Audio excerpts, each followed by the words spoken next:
Yo les gars, aujourd'hui on se retrouve pour une nouvelle vidéo d'analyse sur YouTube. Donc aujourd'hui le planning c'est de parler des chiffres économiques des PMI services. Ensuite on va parler du S&P 500, du Dixie et du Bitcoin en termes d'analyse technique. Puis on va enchaîner avec les altcoins en commençant par Ethereum et quelques autres altcoins que je trouve intéressants en ce moment. Et ensuite, on va suivre avec l'order flow et on va finir avec l'order book et la map des liquidités. Donc la première chose que je voulais dire, c'est que demain, on aura les chiffres des PMI. Donc ça, c'est un chiffre qui va nous indiquer comment se porte l'économie américaine. Et c'est quelque chose de très important parce que depuis quelques années, l'objectif de la Fed, c'était de monter leur taux d'intérêt parce que l'inflation était beaucoup trop haute. On peut voir qu'en juin 2022, l'inflation était de 9,1% et ils avaient une target de 2%.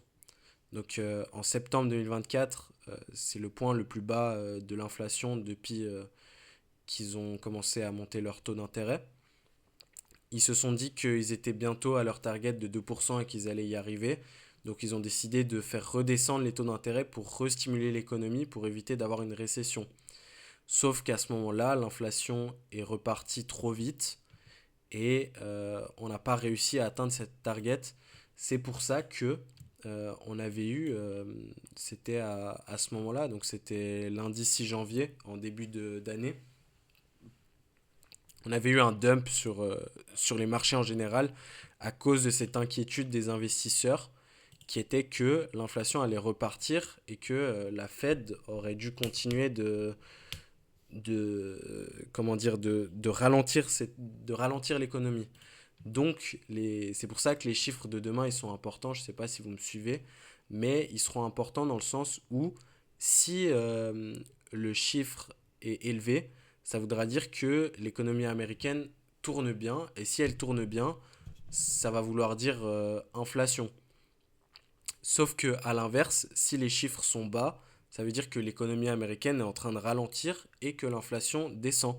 Donc c'est à ce moment-là que les investisseurs seront plus confiants et que pour nous, ça sera bullish. Et par exemple, aujourd'hui, aujourd'hui c'était assez haussier. Bon, c'était pour deux raisons. D'une partie, c'était pour tout ce qui s'est passé avec Trump, les discours et puis la sénatrice là qui a été nommée. Mais d'une autre part, on avait les chiffres des inscriptions hebdomadaires au chômage qui étaient au-dessus des prévisions et qui étaient en hausse par rapport à la semaine dernière. Donc, de nouveau, ça voulait dire que, que l'économie américaine, entre guillemets, a de la peine. Et c'est pour ça que c'est une bonne nouvelle pour nous. Donc, les chiffres de demain seront à surveiller de près. Et après, concernant les analyses techniques, bah, sur le S&P 500, rien à dire, franchement, c'est parfait.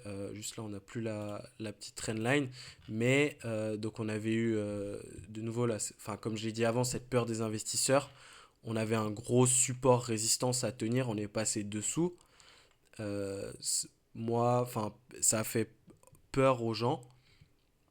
Mais au final, la situation s'est retournée et on a pu assez rapidement réintégrer ce support pour ensuite casser la trendline baissière et faire un pullback dessus.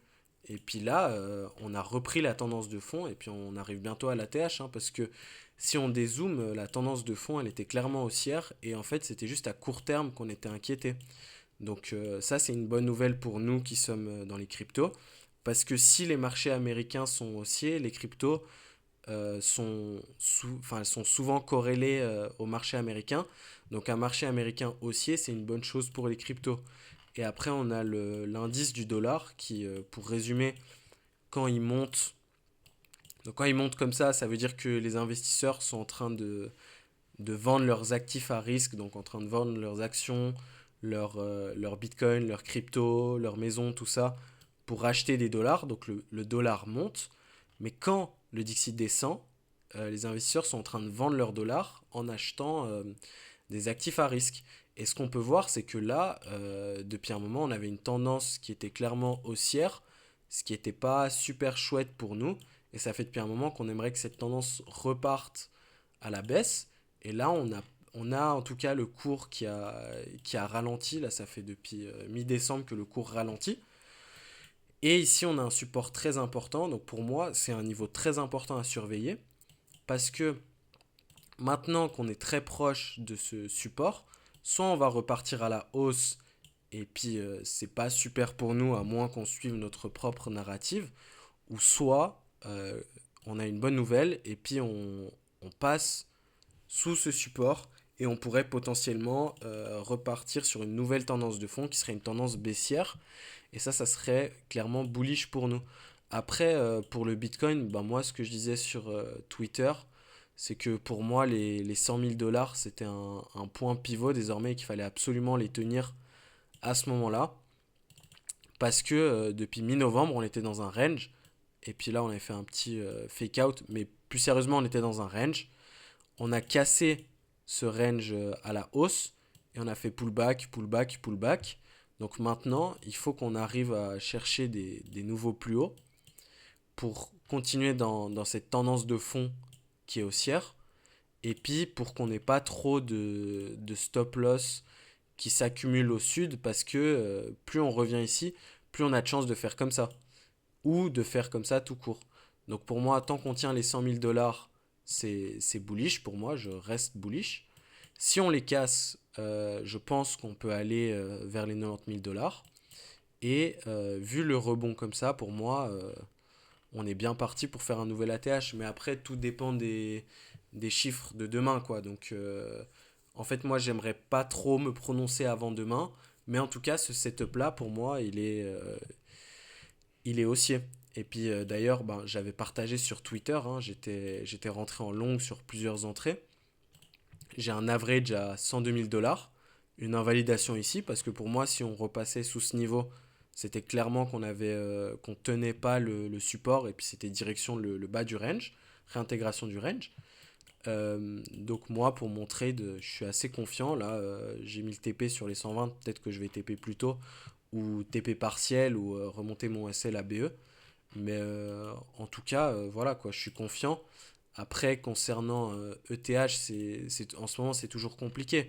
Mais on peut voir qu'on est quand même sur un point pivot. Donc la réaction du cours sur ce niveau-là est à surveiller.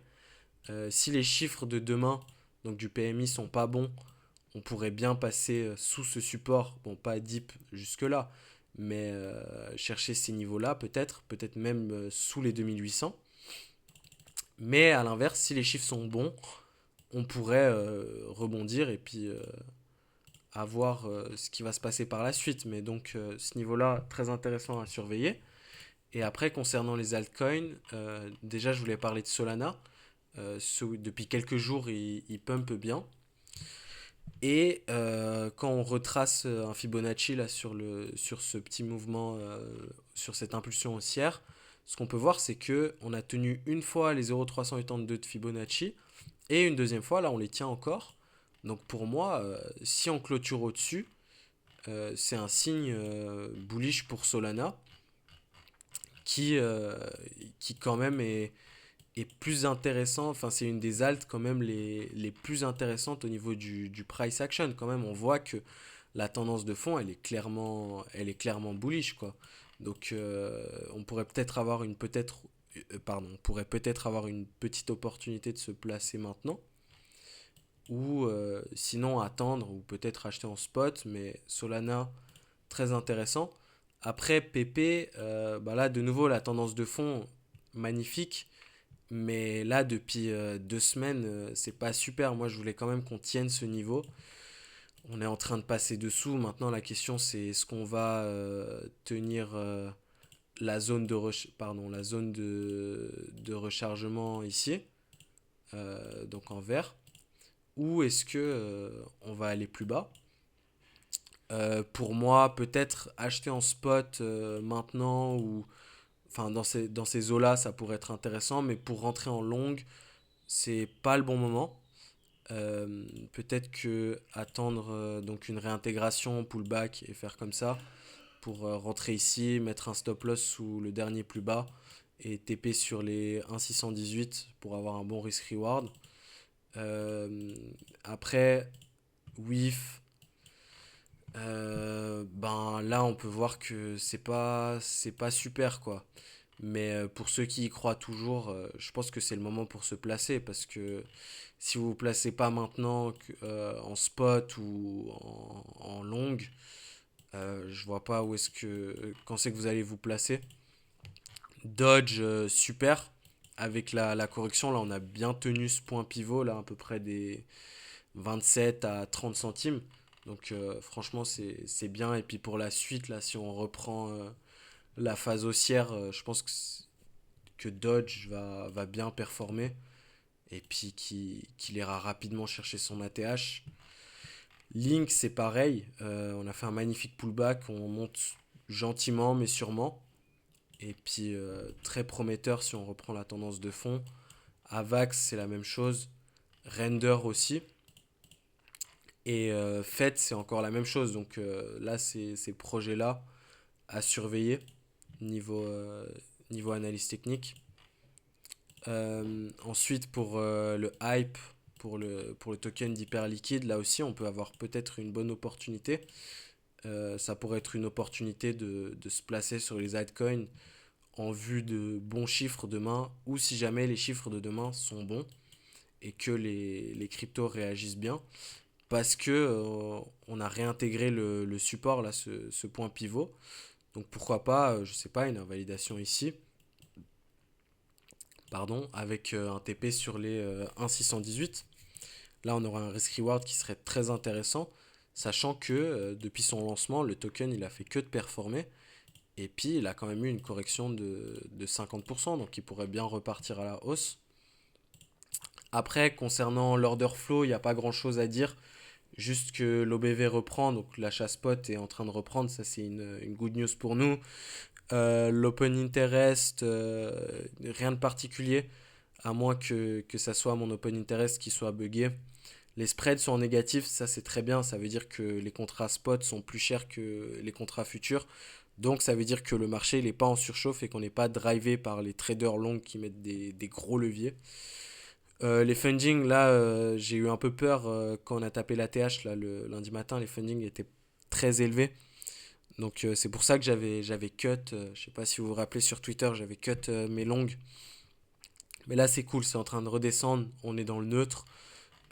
C'est un bon setup, même si ça serait toujours plus intéressant de descendre plus bas dans les fundings et puis dans les spreads, voire même avoir des fundings négatifs.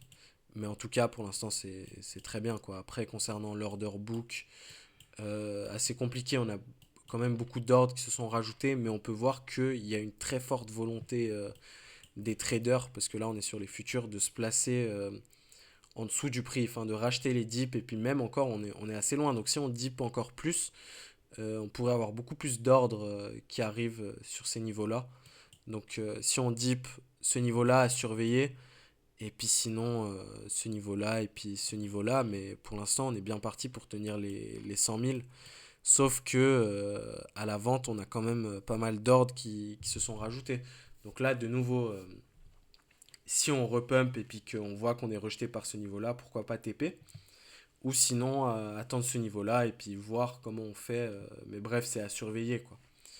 Et puis pour l'order book spot, là, c'est beaucoup plus clair, quoi. On a un peu comme un range. On a les achats sur les 100K et puis les ventes au niveau des 109, 110 000.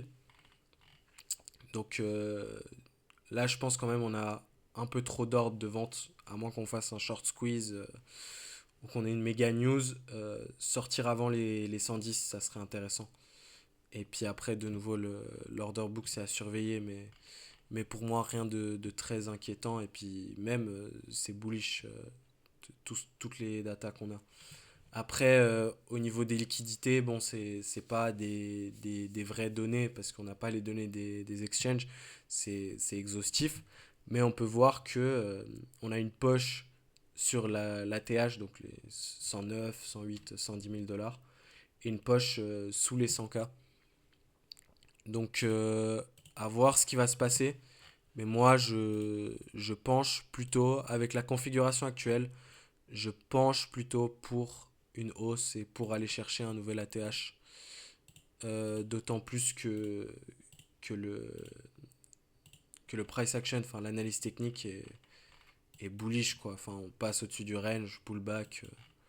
Là, c'est parfait pour partir sur un nouvel ATH.